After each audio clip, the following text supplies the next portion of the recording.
Всем привет! Это видео про автомобиль Volkswagen Polo Sedan, комплектации Trendline, конца 2013 года выпуска.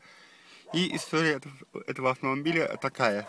В общем, ездил я на нем 28,5 тысяч километров. И уже пришлось обратиться один раз в гарантию в официальный сервисный центр Volkswagen. Дело в том, что на 27,5 тысяч километров мне поменяли поршню. Дело в том, что автомобиль начал стучать на холодную, вернее, двигатель начал стучать на холодную.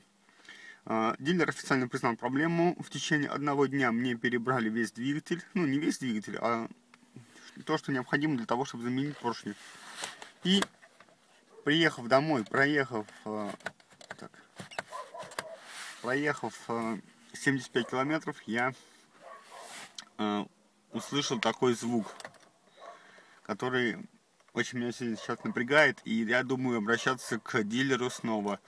Проехал с таким двигателем уже на этой поршни 834 километра. Сейчас я запущу двигатель. Двигатель у меня уже прогретый, и уже сейчас слышен этот стук.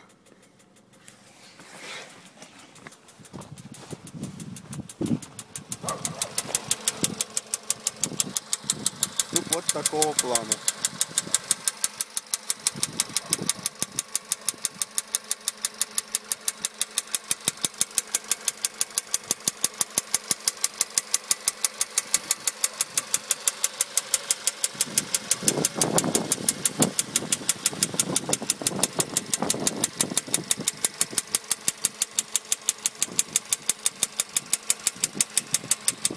Ребят, кто знает, что стучит, отпишите, пожалуйста, в комментарии. Но я в любом случае поеду к дилеру уже скоро и буду требовать снова гарантийного ремонта. Потому что так автомобиль оставлять, я думаю, что нельзя. Всем спасибо. Пока.